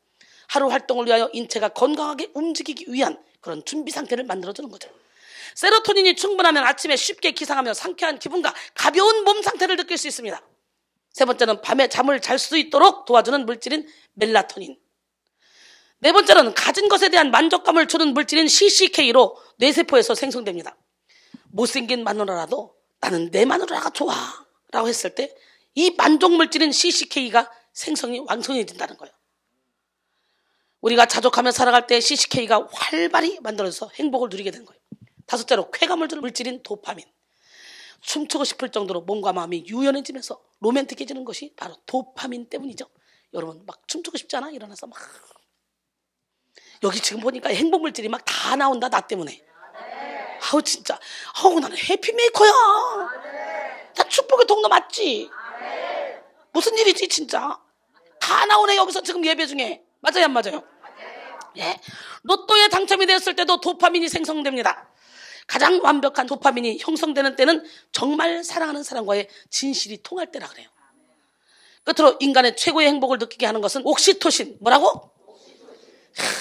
처음부터 합시다. 엔돌핀, 세로토닌, 그 다음에 멜라토닌, CCK, 도파민, 옥시토신. 예, 이 최고의 행복감은 내 목숨까지도 바칠 수 있다고 생각되는 사람의 그 대상이 있는 경우에 만들어진다 그래요. 이 사람을 위해서 내 목숨까지도 바칠 수 있어. 그 정도 대상이 있을 때 만들어진대. 그러니 하나님을 위해 목숨까지도 바칠 수 있어. 옥시토신이 계속 만들어지지. 그래서 우리 주님을 위해 목숨을 바칩시다. 할렐루야. 예. 여자의 경우 첫 아이를 낳았을 때 아이는 곧 나다라는 일체감을 느끼게 하는 물질이 바로 옥시토신이라 그래요. 원래는 부부간에 제일 잘 느낄 수 있는 것인데 상대의 진실에 따라 만족감이 달라질 수가 있는데요. 진정한 부부의 관계라면 이 옥시토신이 생산되도록 설계가 되어 있다는 거예요. 옥시토신을 만들려면 서로 진심으로 사랑하면 됩니다. 그러기에 우리는 기쁘게 행복하게 살기 위해 화를 내지 말고 항상 기쁘게, 온유하게 살아야 돼요. 우리 부부들 오늘 마음껏 마음으로 영육으로 사랑해서 옥시토신을 많이 만들어내. 잠언 13장 20절에 지혜로운 자와 동행하면 지혜를 얻고 미련한 자와 사귀면 해를 받는다 그랬어요. 우리가 화가 날 때 분노를 다스리는 방법이 있는데요. 분노가 죽인다의 저자 레스포드 윌리엄스 교수가 개발한 분노를 다스리는 방법을 소개해보면 화가 날 때는 상황의 정확한 사실관계를 파악한 다음에 4가지 질문을 해보면 경솔을 막을 수 있다고 합니다. 이것이 나에게 중요한 일인가? 사소한 문제라면 그냥 흘려버린다. 둘째, 내 분노와 생각과 느낌들이 적절한 것인가? 이성적으로 내 반응이 정당한지 자문한다. 지금 상황이 바뀔 수 있는 것인가? 교통체증의 경우는 바꿀 수 없으므로 상황을 수용하기 쉽죠. 행동을 취할 만한 가치가 있는 일인가? 가치가 있다면 폭력이 아닌 대화로 상대를 설득한다. 이렇게 4가지. 그러나 예수 믿는 우리에게는 한 가지 더 추가돼야 돼요. 예수님이라면 이 상에서 어떻게 할까? 예수님 안에 있는 사람은요, 어떤 상황에서도 해를 받지 않습니다. 믿으십니까? 로마서 8장 1절 2절. 그러므로 이제 그리스도 예수 안에 있는 자에게 결코 정죄함이 없나니 이는 그리스도 예수 안에 있는 생명의 성령의 법이 죄와 사망의 법에서 너를 해방하였습니다. 마음 16장 18절에 보니까 뱀을 집어 올리며 무슨 독을 마셔도 해를 받지 아니하고 병자의 손은 즉 나았는데요. 믿기만 하면 믿는 자들에 따른 표적 중에 로마서 8장 35절 39절. 누가 우리를 그리스도의 사랑에서 끊으려 환난이나 공고나 박해나 기근이나 적시나 위험이나 칼이라. 기록된 바 우리가 종일 주를 위하여 죽임을 당하게 되며 도살당할 양같이 여김을 받았나이다 한과 같으니라. 그러나 이 모든 일에 우리를 사랑하시는 이로 말미암아 우리가 넉넉히 이기느니라. 내가 확신하노니 사망이나 생명이나 천사들이나 권사들이나 현재이나 장래이나 능력이나 높음이나 다른 어떤 피조물이라도 우리 주 예수 그리스도 안에는 하나님의 사랑에서 끊을 수 없느니라 그랬어요. 할렐루야. 마태복음 18장 21절로 22절 그때 베드로가 나와 이르되 주여 형제가 내게 죄를 범하면 몇 번이나 용서해 주리까? 7번까지 하오리까? 그랬더니 예수께서 이르시되 내게 이르노니 7번뿐만 아니라 7번을 몇 번? 70번까지라도 할지니라. 그렇기 때문에 용서되지 못할 사람 하나도 없어. 고린도서 2장 10절로 11절 너희가 무슨 일이든지 누구를 용서하면 나도 그리하고 내가 만일 용서한 일이 있으면 용서한 그것은 너희를 위하여 그리스도 앞에서 한 것이니 이는 우리로 사탄에게 속지 않게 하려 함이라 그랬어요. 우리는 그 계책을 알지는 못한 바가 아니로라 그랬어요. 그렇기 때문에 우리는 서로 친절하게 하며 불쌍히 여기며 서로 용서하기를 하나님이 그리스도 안에서 너희를 용서하신 것 같이 하라고 에베소 4장 32절은 말씀하시죠. 그러니 용서하지 못할 사람이 뭐 있어요? 하나님은 독생자 아들까지도 우리에게 내줬는데. 골로새 3장 13절로 14절 누가 누구에게 불만이 있거든 서로 용납하며 피차 용서하되 주께서 너희를 용서하신 것 같이 너희도 그리하고 이 모든 것 위에 사랑을 더하라. 이는 온전하게 매는 띠니라 그랬어요. 여러분 중국 북부 산시성 산젠마을에서 한 남자가 자신을 버린 부인에 대한 복수로 결혼식장에서 폭탄을 터뜨려서 36명이 사망하고 30명이 부상했다고 중국 청년보가 보도한 적이 있습니다. 전직 석탄 광산 폭발물 전문가인 이 남자는 29일 아침에 마차에 50kg짜리 폭탄을 싣고 마을 안에 열리는 결혼식장에 도착해서 폭탄을 터뜨렸대요. 그리고 자신도 목숨을 잃었대요. 범인은 지난해 부인이 자신을 버리고 아들을 데려간 후에 질투심과 분노에 가득 차 최악의 사고를 낼 것이라고 친구들에게 경고를 했다는 거예요. 그러나 사건의 단초를 제공한 범인의 부인과 세 자녀, 아들과 두 딸은 결혼식장에 없었던 것으로 알려졌습니다. 동네 결혼식장에 왔을 거라고 생각하고 죽이려고 했는데 이처럼 분노는요 사람의 생각을 마비시키고 사리 분별을 하지 못하게 만듭니다. 결국 자신의 생명을 잃고 죄 없는 다른 사람들을 죽고 다치게 했으니 이것은 분노로 인한 돌이킬 수 없는 큰 실수잖아요. 피타고라스는 노여움은 항상 어리석음에서부터 시작하여 후회로 끝난다라고 했고요. 돌스토이는 분노는 다른 사람에게 피해를 끼치지만 분노를 드러낸 당사자에게는 더 많은 피해를 끼친다라고 했습니다. 호라티우스는 분노는 일시의 광기다. 내가 분노를 억제치 않으면 분노가 너를 제압하리라 그랬어요. 여러분 분노가 나는 이유가 몇 가지가 있습니다. 첫 번째, 위협이나 해를 받고 있다고 느낄 때 분노가 일어나. 내가 약해서 당한다고 생각할 때 대적의 수단으로 분노를 표하는 것입니다. 두 번째, 좌절 때문에 분노하게 됩니다. 자신이 목표를 설정해놓고 장애물을 만날 때, 좌절할 때, 일시적으로 실패했을 때 엄청난 분노가 일어나게 되죠. 세 번째로 열등감 때문에 분노가 일어난다 그래요. 나의 불완전성을 깨닫거나 아니면 자신의 모자람이 드러났을 때 분노하는 사람이 많습니다. 자신감이 없는 사람은 열등감 때문에 분노를 조절하지 못합니다. 하나님이 허락하신 거룩한 분노 외에는 거의 모든 분노는 영적인 결박과 쓴뿌리 상처 때문이라는 걸 알고 여러분 예수로 다 보내시고 우리가 분노를 내야 된다. 그러면 거룩한 분노만 내야 돼. 주의 종이 잘못된 길로 가고 있다. 하나님의 자녀들이 잘못된 길로 가고 있다. 그때는 인생 막대기로 사람 채찍으로 때리면서 분노를 내야 돼. 예수님도 거룩한 분노를 냈어. 주의 종은 거룩한 분노를 낼 줄 알아야 돼. 사람 눈치 보면 안 돼. 아닌 건 아니라고 말할 줄 알아야 돼. 예수님은 예루살렘 성전 가서 상을 틀로 엎어버리고 노끈으로 채찍 만들어가지고 팍 짐승들을 뜯어 패니까 그리고 짹짹 그러고 다 내쫓아 막. 오늘 여러분 장사 속으로 교회 다니는 사람들 오늘 다 둘러 엎어버려. 큰 교회 다니는 사람들 대부분의 장사 속으로 다녀. 예수님으로 장사 속 다 엎기를 원합니다. 할렐루야. 하나님이 허락하신 거룩한 분노 외에는 거의 어떤 분노든 우리는요 내면 안 돼요. 왜냐하면 영적인 결박과 뿌리, 쓴뿌리, 상처 때문이니까. 에베소 4장 26절 27절 분을 내어도 죄를 짓지 말며 해가 지도록 분을 품지 말고 마귀에게 틈을 두지 말라 그랬어. 분노하는 사람은 사탄에게 자기 자신을 내어주는 사람입니다. 마귀는 우리가 분노하기를 원합니다. 우리의 죄성은 본질상 진노의 자녀로 태어났기 때문에 그 기질 때문에 자꾸만 분노를 부추기죠. 분노하게 되면 사리 분별을 할 수 없습니다. 이미 사울은 분노하여서 자신의 죄를 깨달을 수 있는 그런 마음의 공간을 다 빼앗겼습니다. 이것을 파괴적인 분노라 그래요. 뭐라고? 분노 때문에 모세가 가나안 땅에 들어가지 못했고 분노 때문에 사울은 사랑하는 아들에게 단창을 던지고 관계가 단절됐고 이런 파괴적인 분노로는 얻을 것이 아무것도 없습니다. 오히려 사탄의 저주를 끌어들이는 열쇠가 분노입니다. 예수 이름으로 분노는 떠나가라. 혈기는 떠나가라. 화는 떠나가라. 오늘날에도 부모가 아이들에게 분노하여서 아이들의 심령에 상처를 쌓아놓는 경우가 너무도 많이 있습니다. 곧 독을 음식에 타야만 독살이 아니에요. 분노는 자녀에게 독살하려는 것이나 다름없는 정도로 엄청난 독기를 전달합니다. 부부가 같이 부부싸움을 많이 하면 자식에게는요, 독을 품어줘요. 심령에 비수를 꽂아요. 그래서 가정교육에서 모든 게 다 이루어져. 90%가. 서로에게 분노의 단창을 주고받으며 엉망진창의 삶을 살아오셨다면 오늘 이 시간 모든 분노를 십자가에 못 박고 해결받으시기 바랍니다. 그리고는 막 여기서 막 항상 기뻐라, 심하고 기도하라, 범사에 감사라, 이 말씀처럼 감사하며 기뻐하며 기도할 때 좋은 행복물질들이 막 생성이 돼. 이순이가 그래가지고 이렇게 건강하고 이렇게 행복한 거 아닙니까? 누가 내 나이를 보겠어? 가정 속의 단창 두 번째, 두려움의 단창. 사실 사울은 다윗이 자신의 자리를 빼앗을까 하는 두려움에 떨었습니다. 자신의 편을 들어줘야 할 장자 요나단조차 왕위의 뜻이 없고 다윗의 편이 되자 자신의 시대가 이제 끝나는 것에 대한 극도의 두려움을 품었습니다. 본문 속에 사울이 요나단에게 단창을 던지고 죽이려 했을 때의 모습은 사울이 다윗을 두려워하여 죽이려 했을 때와 같은 의지로 던진 것입니다. 이제 사울은 자신의 힘과 위엄이 형편없어질 것을 직감하고 다윗과 더불어 한편이 된 요나단조차도 죽일 자로 여깁니다. 자신의 아들까지도 이렇게 이제 하나님이 사랑하는 그 다윗을 따르게 됐다는 걸 알고 하나님의 뜻을 대적하는 의미로서 사울이 단창을 던진 거예요. 시기하고 질투하려면 요나단이 해야 되잖아.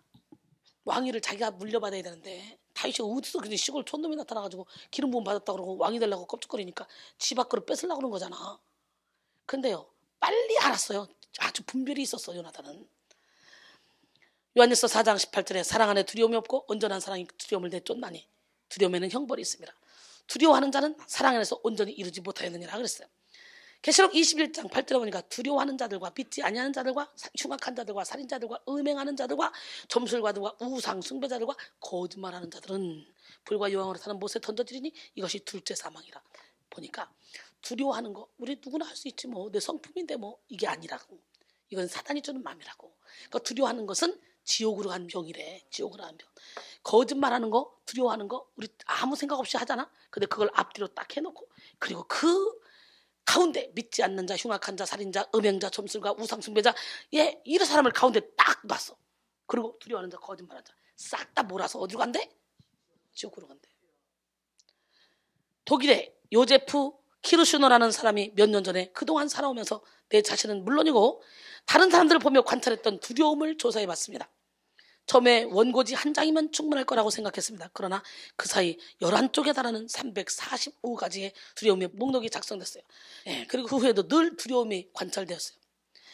그런 너무도 많은 두려움으로 인해서 매우 귀하게 여겨졌으나 두려움의 목록을 만들면서 그 자신은 물론 다른 사람의 행동에 대해서도 깊은 통찰을 얻었습니다. 무엇보다 일상생활에 간단하고 사소한 결정들에도 두려움이 깊이 관련되어 있다는 것을 새삼스럽게 발견했습니다.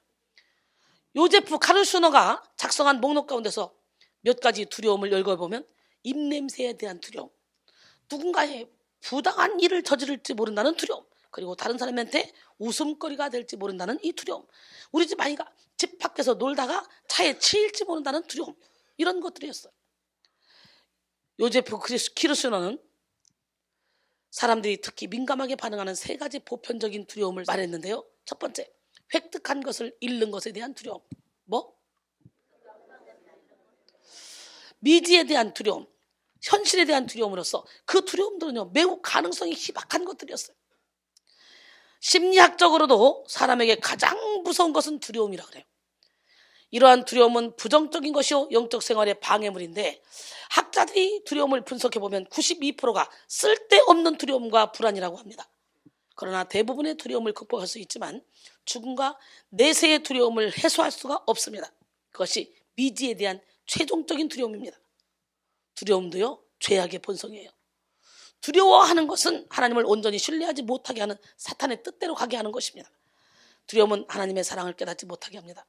사울이 가지고 있었던 두려움은 다윗이 골리앗을 물리친 이후로부터 자신이 비참하게 죽는 그날까지 해결되지 못하고 계속해서 그를 속이고 또 속입니다. 하나님이 우리에게 주시는 마음은 두려워하는 마음이 아니요, 오직 능력과 사랑과 절제하는 마음이에요. 두려움은 온갖 영적 합병증을 만들어냅니다. 하나님이 우리 가정을 치유하신다는 사실을 믿으시기 바랍니다. 두려운 과정을 지나칠 수는 있지만 그것이 집을 짓지 못하게 해야 돼요.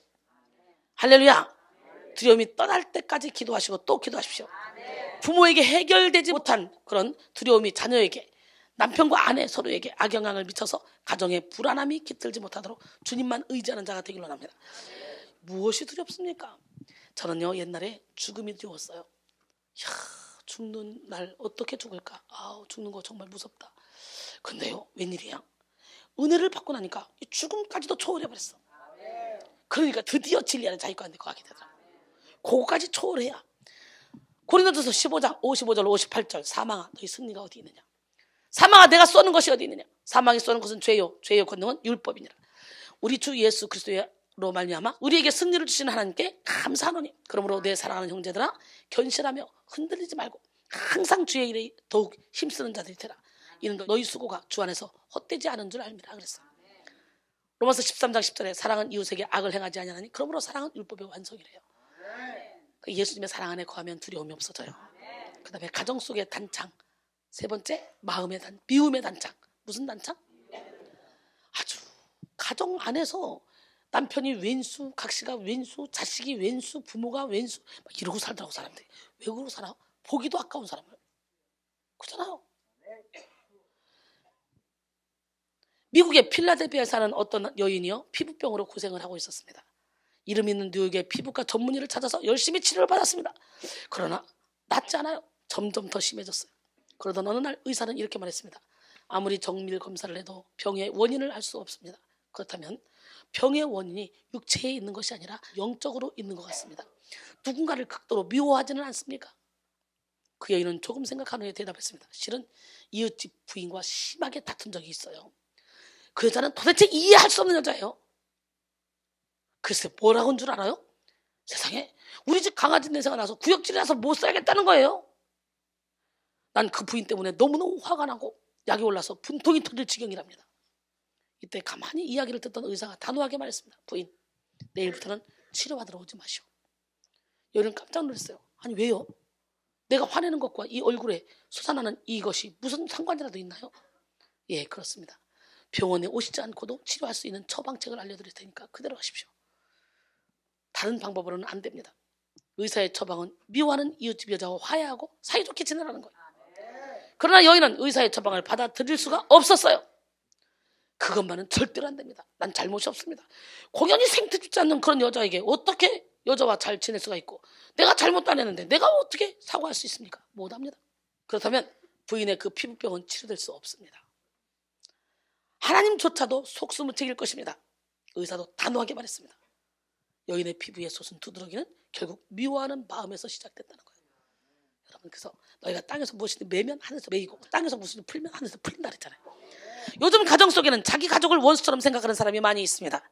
남편도 왼수, 자녀도 왼수, 부모도 왼수, 아내도 왼수같이 서로를 미워하고 용서하지 못합니다. 이곳에서 은혜 받은 표경자 원사님은요, 두 집 살림을 하는 아버지가 너무 무섭고 두려워서 미워서 아버지가 일찍 돌아가셨을 때요, 와 이제 우리 살았다 엄마 그러고 펄쩍펄쩍 기뻐하며 뛰어들어갔대요. 아버지 돌아가셨다는 소리 듣고 엄마 드디어 우리는 살았다. 그랬더니 엄마는 울고 있더래요. 미움의 상처가 이렇게 무섭습니다. 소통이 원활하게 이루어지지 않는 가정은요, 결국 이렇게 미움의 단창을 서로 던지며 살아가게 되는 거예요. 굳이 말로 표현하지 않아도 끊임없는 미움의 마음으로 단창을 던지고 있는 가정들이 얼마나 많이 있습니까? 요한일서 3장 14절로 15절, 우리는 형제를 사랑함으로 사망에서 옮겨 생명으로 들어간 줄 알거니와 사랑하지 아니한 자는 사망에 머물러 있느니라. 그 형제를 미워한 자마다 살인한 자니 살인한 자마다 영생이 그 속에 거하지 아니하는 것을 너희가 아는 바라 그랬어요. 톨스토이는 심하게 학대를 받아 죽이고 싶은 마음이 간절하더라도 사람이란 누구나 할 것 없이 신의 자녀라는 사실을 명심하십시오. 불쾌하게 대해준다 하더라도 명심하십시오. 뭐예요 명심? 신의 자녀라는 사실. 불쾌하게 대해준다 하더라도 그것에 개념지 마십시오. 그리고 형제처럼 사랑하십시오. 그 역시도 신의 자녀이기 때문입니다. 할렐루야. 오늘 여러분 본문에서 사울이 자신의 사랑하는 아들 요나단에게 죽음의 단창을 던진 것처럼 우리도 사랑하는 자녀 내 뜻대로 되지 않는다고 미워하는 마음으로 얼마나 많은 죽음의 단창을 던졌습니까? 옛날에 우리 어렸을 때는요, 참 부모들이 무식했어요. 배운 게 없었어요. 그러다 보니까 얼마나 저주의 말을 퍼붓는지 몰라. 여러분 욕 엄청나게 많이 먹고 자랐죠? 부모는요 축복의 통로가 돼야 돼. 그래서 지금부터는 어떻게 말할 건데 시작. 그렇죠? 욕하고 싶죠? 미치겠죠? 그러면 똑똑한 놈, 지혜로운 놈, 아유 대통령 될 놈, 아이고 효자 될 놈. 네, 말을 바꿔봐. 그럼 그대로 돼. 고린도전서 13장 4절로 7절 사랑은 오래 참고 사랑은 온유하며 시기하지 아니하며 자랑하지 아니하며 교만하지 아니하며 무례히 행하지 아니하며 자기의 유익을 구하지 아니하며 성내지 아니하며 악한 것을 생각하지 아니하며 불의를 기뻐하지 아니하며 진리와 함께 기뻐하고 모든 것을 참으며 모든 것을 믿으며 모든 것을 바라며 모든 것을 견디느니라. 할렐루야. 사랑은 언제나 오래 참고 사랑은 언제나 온유하며 사랑은 시기하지 않으며 자랑도 교만도 아니하며 사랑은 무례히 행치 않고 자기의 유익을 굳지 않고 사랑은 성내지 아니하며 진리와 함께 기뻐하네. 사랑은 모든 것 감싸주고 바라고 믿고 참아내며 사랑은 영원토록 변함없네. 믿음과 소망과 사랑은 이 세상 끝까지 영원하며 믿음과 소망과 사랑 중에 그 중에 제일은 사랑이야. 저는 영적인 고난을 통해 전 세계를 다니며 고난이 유익이라 이 찬양을 부르면서 기적의 하나님을 만났어요. 기적의 하나님을 만나고 나니까 이제는 평화의 노래를 부르게 되더라고요. 하나님만 만나면 바로 이 시간 평화의 가정이 되고, 우리 주님은 부활하신 후에 첫날 저녁 때에 제자들을 찾아갔습니다. 예수님을 배반하고 무서워서, 유대인들이 무서워서 문을 다 잠그고 그리고 벌벌 떨고 있는 제자들에게 찾아가셔서 첫 번째로 하신 말씀이 시작. 너에게 평안이 있을지어다. 그리고 손과 옆구리를 보여주십니다. 그때 제자들이 기뻐하죠. 그랬더니 주님이 말씀하십니다. 아버지께서 나를 보낸 것처럼 나도 너희를 보내노라. 성령을 받으라. 처음에 평안을 선포한 것은 용서해 줄게. 두 번째 평안, 너에게 평안이 있을지어다. 그리고 성령을 받으라고 선포한 것은 사명을 맡기는 거예요. 우리가 평안해야 축복의 통로가 되는 거지. 나 어느 날 괴로워서 눈물로써 아뢰일 때 주님께서 나의 맘 아시고 위로하여 주셨네. 갈 길 몰라 방황할 때 들려오던 주의 음성, 나를 사랑한다던 그 말씀 위로하며 용기 주네. 너 슬퍼 말라 언제나 함께하고 무거운 짐 대신 지리. 너 괴로워 마라 너는 내 백성 두려워 마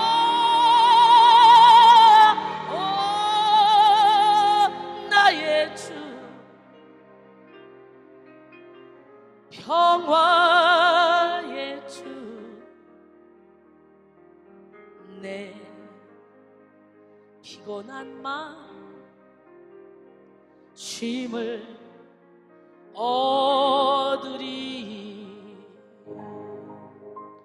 십자가에서 하나님의 사랑을 깨닫고 나의 모든 죄를 용서하신 예수 그리스도를 만납시다. 나도 용서를 받았으니 우리도 용서합시다. 용서로 가정을 하나 되게 하시고 막혔던 소통의 문을 엽시다. 이제 우리는 이렇게 불통을 초래하는 모든 요소를 깨닫고 가정의 불통을 극복하여 소통으로 화합으로 나가야 할 줄 믿습니다. 가정 간에 소통이 되지 않는 문제를 해결하기 위해서 먼저 우리는 나부터 성령의 충만함을 받아야 돼요. 나만 변하면 모든 게 다 변해요. 우리나라 요즘 요지경이죠. 근데 국민 한 사람 한 사람만 변하면 돼요. 아멘. 그러면 동시에 다 변해. 소통되지 않는 결과는 죄로부터 기인합니다. 성령의 충만함을 얻을 때 막혔던 소통이 뚫리게 됩니다. 성령이 역사하시면 배후에서 역사하던 악한 영이 떠나가고 하나님의 성령이 우리 사이에 함께 하십니다. 자기 중심적인 생각과 분노, 죄의 속성을 예수 이름으로 몰아냅시다. 십자가의 사랑을 깨닫게 하는 성령을 온몸으로 체험합시다. 부모도 성령 충만해야 되고 자녀도 성령 충만해야 돼. 예수님 안에서 하나가 되어야 돼. 예수님은 우리 사이에 막힌 것, 불통된 것을 통하게 하시기 위해서 이 땅에 오셨습니다. 십자가에서 하나님이 완전한 소통 방법을 알려주셨습니다. 예, 열어주셨어요. 소통할 수 없을 때, 막혀있을 때 십자가를 의지하세요. 나만 죽으면 되는 거예요. 내 생각을 내려놓고 상대방의 입장에 서서 인내하며 기다릴 때 소통이 될 줄로 믿습니다. 그리고 예배 속에서 성령의 기름 부으심과 지혜로 충만함을 얻으시기 바랍니다. 그럴 때 하나님이 주신 권세로 상대방의 막힌 담을 허물 수가 있습니다. 우리의 힘으로 결코 막힌 것을 뚫을 수 없어요. 성령에 충만하면 성령의 열매를 저절로 맺게 되는 거예요. 우리 힘으로 관계가 이렇게 갈라졌던 자식과 부모의 관계를 고를 메울 수가 없어요. 그러나 부모도 자식도 성령의 충만함을 동시에 받으면 하나님의 사랑이 각 사람에게도 작동하기 때문에 저절로 해결이 되는 거예요. 자녀나 배우자가 성령에 충만하기를 원하는 것이 아니라 먼저 나부터 성령의 충만함을 받고 주님의 사랑을 흘려보내야 돼요. 소통의 열쇠는 성령 충만에 있습니다. 다른 어떤 방법도 소용없습니다. 심리학도 상담도 일시적인 것뿐이고 오직 성령 충만하도록 기름 부으심이 가득한 하나님의 전을 사모하는 여러분 되기를 원합니다. 성령에 충만하면 또한 소통을 어떻게 하게 되는지 함께 나눠볼 텐데요. 먼저 공감하는 능력이 커져요. 통하는 엄마가 자녀를 성공시킨다는 책을 쓴 저자 안희정 박사는 이렇게 말합니다. 부모가 자녀에게 가장 많이 쓰는 말투는 명령이다. 컴퓨터 좀 해, 그만해, 밥 좀 빨리 먹어, 빨리 씻어라, 같이 책 좀 봐 등등 부모는 명령조의 말을 입에 달고 산대요. 아이의 마음을 읽고 힘을 주는 고운 말을 부모는 하루에 몇 번이나 할까요? 말투도 습관입니다. 아이와의 공감을 위해서는 따뜻한 말투와 부드러운 얼굴 표정을 항상 유지해야 돼요. 오늘 어떻게 지냈어? 아, 그런 일이 있었구나. 그래서 속상했겠구나 등 아이가 그때 느낀 감정에 공감해야 한다는 거예요. 이때 자녀의 대답이 순순히 나올 것이라는 기대도 부모의 일반적인 마음이에요. 아이들은 무덤덤하거나 귀찮다는 듯이 반응할 수도 있습니다. 그럴 때조차도 그랬구나 한마디면 족합니다. 친구 같은 아들과 딸을 얻으려면 어렸을 때부터 꾸준히 공감하는 태도로 자녀 교육을 해야 돼요. 공감은 상대방의 입장이 되어 상대방의 감정을 함께 느낄 수 있는 능력으로 이런 태도는 자녀가 아동기, 청소년기, 청년기가 되어도 필요한 부모의 태도입니다. 공감 능력은 하루아침에 키워지는 능력이 아니기 때문에 오랜 시간을 두고 노력해서 몸에 익히게 해야 돼요. 부모와 자녀가 말이 통하지 않았던 이유 중 가장 큰 요인은 서로 공감하지 못하기 때문이에요. 어떤 의사소통이든지 공감하는 사이가 될 때 그 사이에 신뢰가 형성이 됩니다.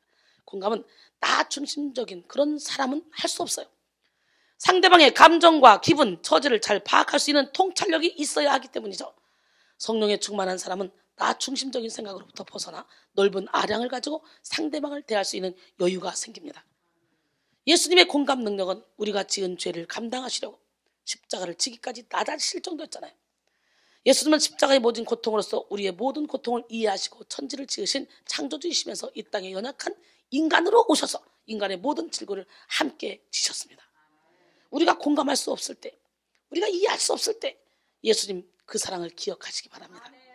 성령이 함께 하실 때 상대방의 마음을 읽을 수 있는 지혜가 열리게 되는 거예요. 이전에는 한심해 보이기만 하고 나약해 보이기만 하고 이해하기 어려웠던 가족도 성령의 인도함을 받고 나면 그럴 수밖에 없었겠구나. 힘들었었겠구나. 우리 남편은 지금 영적 수준이 여기까지니까 내가 버거웠겠구나. 예, 이렇게 이해할 수 있는 마음을 주시는 거예요.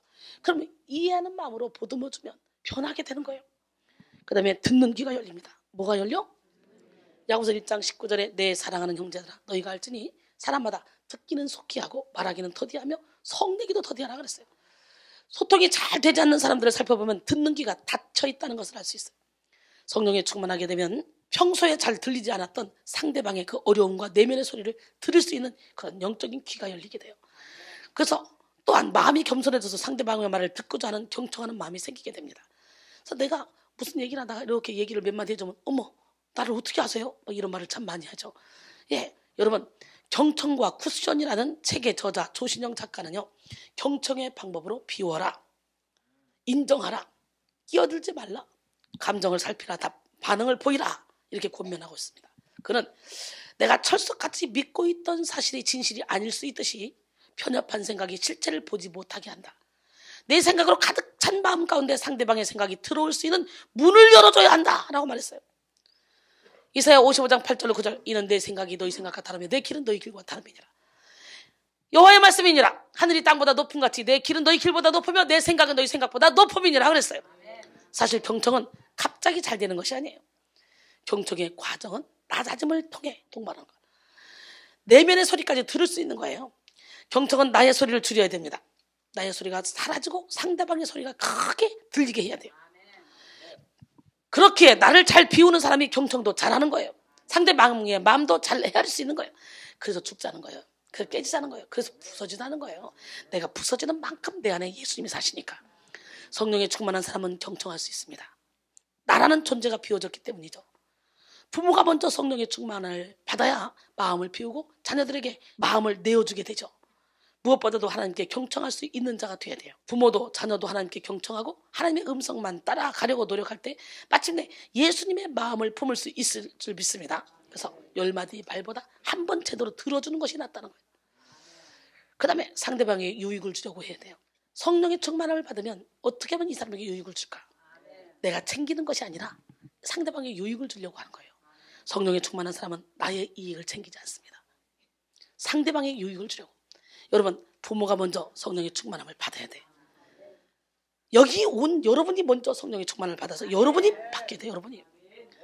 그래서 성령 충만한 사람은 자꾸 내 유익을 구한 게 아니라 상대방의 유익을 구하기 때문에 내 이익을 구하는 사람은 소통할 수가 없어요. 삭개오는 엄청난 부자였습니다. 자신의 이익만을 쫓던 세리였습니다. 그러나 그는 예수님을 만나자마자 바로 자신의 유익보다 남의 유익을 생각하는 사람으로 바뀌었어요. 오늘 여기서 예수님을 만나는 순간 여러분도 그렇게 돼요. 강한 자가 무장을 하고 자기 집을 지킬 때는 그 소유가 안전하대. 더 강한 자가 와서 그 믿던 무장을 빼앗고 그의 재물을 다 나누느니라. 누가복음 11장 21절로 21절 말씀이에요. 여러분 흩어 구제해도 더욱 부하게 되는 일이 있나니 과도히 아껴도 가난하게 될 뿐이라. 구제를 좋아하는 자는 풍족하여질 것이요 남을 윤택하게 하는 자는 자기도 윤택하여지리라. 잠언 11장 24절로 25절. 누가복음 6장 38절을 보니까 주라 그리하면 누르고 흔들어 넘치도록 하여 너에게 안겨주리라. 여러분 예수님을 만나자마자 자신의 유익보다 남의 유익을 구하는 사람, 그런 사람 많지는 않죠. 근데 삭개오는 그랬다니까. 이것이 바로 성령의 결과야.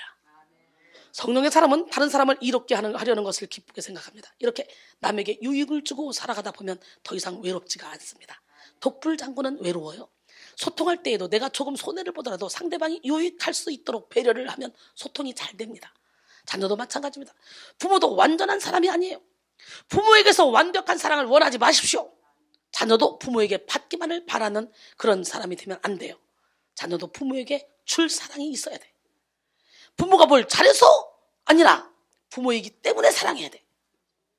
에베소 6장 1절로 4절. 자녀들아, 주 안에서 너희 부모에게 순종하라. 이것이 옳으니라. 내 아버지와 어머니를 공경하라. 이것은 약속이 있는 첫 계명이니 이로써 내가 잘되고 땅에서 장수하리라. 또 아비들아, 너희 자녀를 노엽게 하지 말고 오직 주의 교훈과 훈계로 양육하라 그랬어요. 부모도 죄 중에 태어났고 사탄의 자녀로 태어났기 때문에 우리가 생각할 때 이해할 수 없는 그런 행동을 할 수가 있어요. 우리에게 상처를 줄 수도 있어요. 그러나 우리는 깨달아야 돼요. 시편 51편 5절. 내가 죄악 중에서 출생하였으며 어머니가 죄 중에서 나를 잉태했나이다. 요한복음 8장 44절에 너희는 너희 아비 마귀에게서 났으니. 에베소 2장 1절로 3절 보니까 그는 허물과 죄로 죽었던 너희를 살리셨도다. 그때 너희는 그 가운데 행하여 이 세상 풍조를 따르고 공중의 권세 잡은 자를 따랐으니 곧 지금 불순종의 아들들 가운데 역사하는 영이라. 전에는 우리도 다 그 가운데서 우리 육체의 욕심을 따라 지내며 육체와 마음이 원하는 것을 하여 다른 이들과 같이 본질상 진노에 다녀왔더니. 그러니까 부모든 누구든 할 거 없이 할아버지도 할머니도 뭐 선생님도 목사님도 다 본질상 진노의 자녀로 태어났어. 사탄의 자녀로 태어났다고. 마귀의 종으로 태어났다고. 그러니까 상식 밖의 행동을 할 수 있어. 어떻게 그럴 수 있어 엄마가. 어떻게 아빠가 그럴 수 있어. 이거 내려놓으라고. 예수 안에서 변하기 전에는 사탄의 도구로 얼마든지 악을 행할 수 있어. 내 자식이라도. 그래서 온 가족이 여기서 예배를 드리면 서로가 서로를 이해하게 되겠죠. 그동안에 내가 완전히 변화되지 못해서 분노해서 쏟아놨던 이 창들 오늘 예수님은 다 빼시고 서로가 화합하는 가정이 되기를 원합니다. 가족끼리 서로 유익을 주려고 할 때 그 가정은 행복을 되찾을 수 있습니다. 성령에 충만하고자 할 때 남들에게 유익을 주려 하는 마음이 저절로 생겨납니다. 이기적이었던 지난날을 깨닫고 회개할 수 있습니다. 나의 유익을 내려놓고 상대방의 유익을 위해서 배려하십시오. 하나님은 반드시 그 관계를 열어주실 줄 믿습니다. 마지막으로 소통의 본을 보이신 예수님을 따라가야 돼요. 베드로전서 2장 19절로 25절 보니까 부당하게 고난을 받아도 주님을 생각함으로 슬픔을 참으면 하나님을 생각함으로 슬픔을 참으면 이는 아름다우나 죄가 있어 매를 맞고 참으면 무슨 칭찬이 있으리요. 그러나 선을 행함으로 고난을 받고 참으면 이는 하나님 앞에 아름다우니라. 이를 위하여 너희가 부르심을 받았으니 그리스도도 너희를 위하여 고난을 받으사 너희에게 본을 끼쳐 그 자취를 따라오게 하려 하셨느니라. 그는 죄를 범하지 아니하시고 그 입에 거짓도 없으시며 욕을 당하시되 맞대어 욕하지 아니하시고 고난을 당하시되 유협하지 아니하시고 오직 공의로 심판하시는 이에게 부탁하시며 친히 나무에 달려 그 몸으로 우리 죄를 담당하셨으니 이는 우리로 죄에 대하여 죽고 의에 대하여 살게 하려 하심이라. 그가 채찍에 맞음으로 너희는 나음을 얻었으니 너희는 전에는 양과 같이 길을 잃었더니 이제는 너희 영혼의 목자와 감독 되신 이에게 돌아왔느니라. 할렐루야. 소통의 절정은 예수님이 이 땅 가운데 오신 것입니다. 육신의 옷을 입고 예수님께 모든 소통의 답이 들어있습니다. 예수님은 결코 소통할 수 없는 차원에 계신 하나님이신데 낮고 천한 인간의 몸을 입고 오셔서 인간 입장에서 소통을 하시기 시작했죠. 그리고 그전에도 끊임없이 소통을 위해서 선지자들을 보내셨고 이스라엘 백성들이 소통하기를 원하셨잖아요. 그리고 예수님은 포기하지 않는 본을 보여주셨습니다. 때로는 사람들에게 무시를 받으시고 원망도 들으시고 천대와 박해도 받으셨습니다. 그러나 개의치 않고 조롱에 맞대어 대응하지도 않았습니다. 이것이 예수님의 소통의 비결입니다.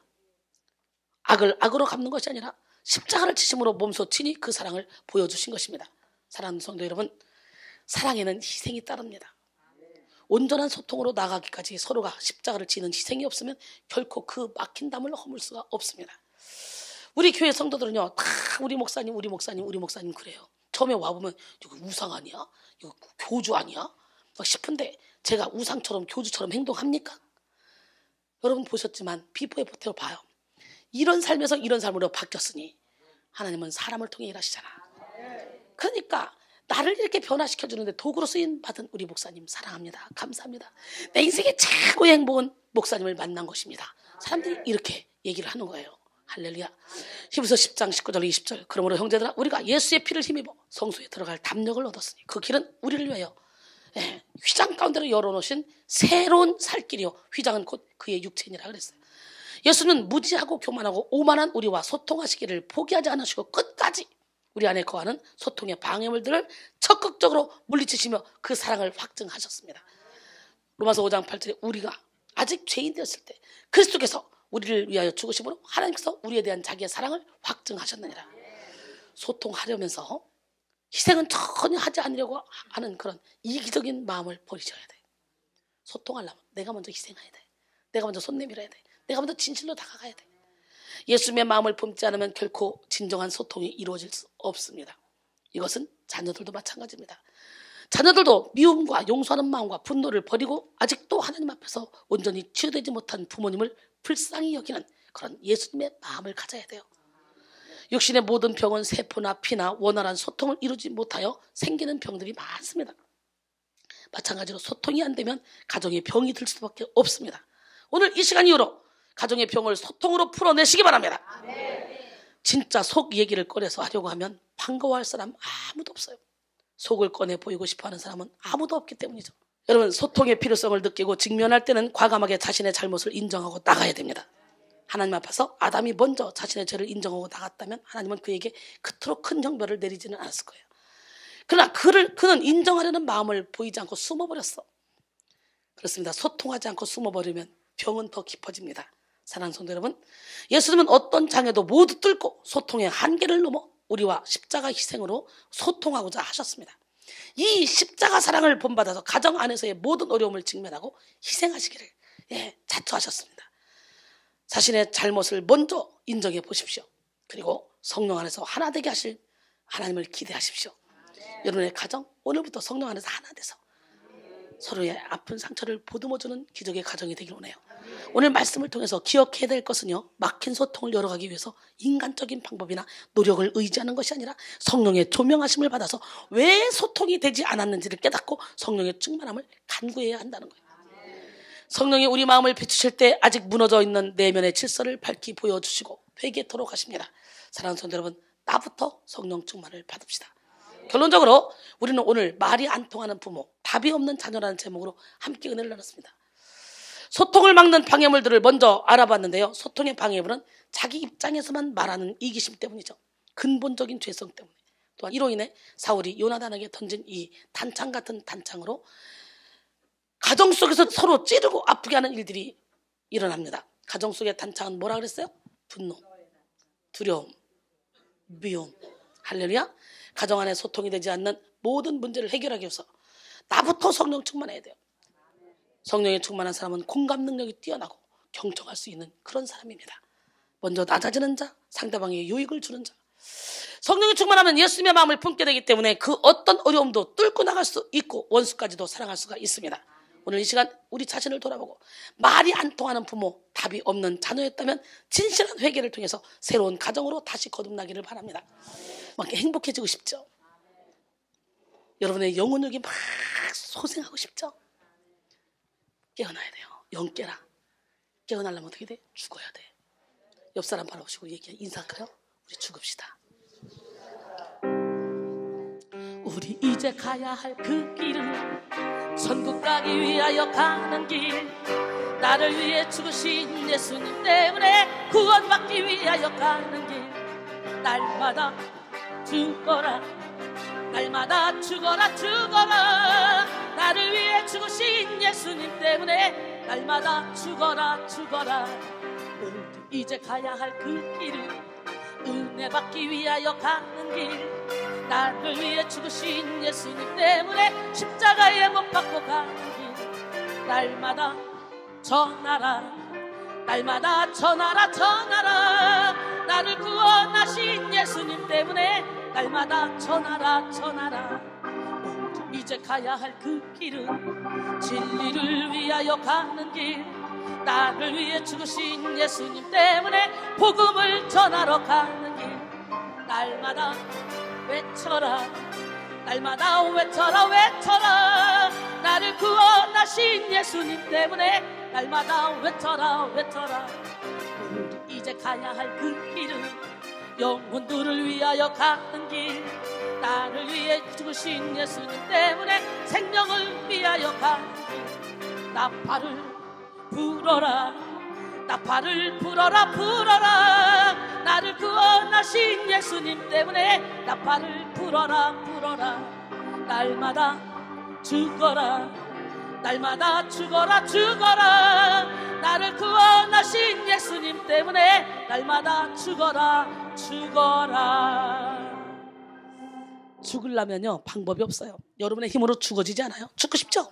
안 죽어지죠? 그냥 은혜의 강가로 가서 생수로 싹 씻어버려야 돼요.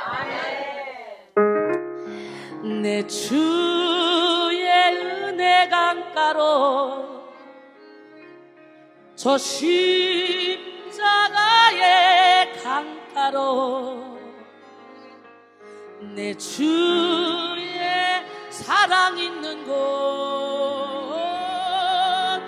내 주의 강가로, 거기 가서 가란 나의 영혼을 생수로 가득 채우소서. 피곤한 내 영혼이에 내 주의 은혜 강가로, 저 십자가의 강가로, 내 주의 사랑 있는 곳, 내 주의 강가로 가서 내 주님 없이 난 못 살아, 내 주님 없이 안 돼. 닷없는 배처럼 흔들려 주님 없이 난 못 살아. 주 없이 소망도 없는 세상 길 나갔지만 주 예수 날 위해 죽으사 나를 구원해 주셨네. 간절한 마음으로 예수, 예수, 예수, 오 예수, 당신은 아는가 우리들의 주를. 오 예수, 오 예수, 내 주님 없이 난 못 살아. 진짜예요? 주 없이 실수만 하는 가치가 없는 이모, 주 없이 돛 없는 배가 바다를 항해하갔네. 예수, 오 예수, 예수, 오 예수, 당신은 아는가 우리들의 주를. 오 예수, 오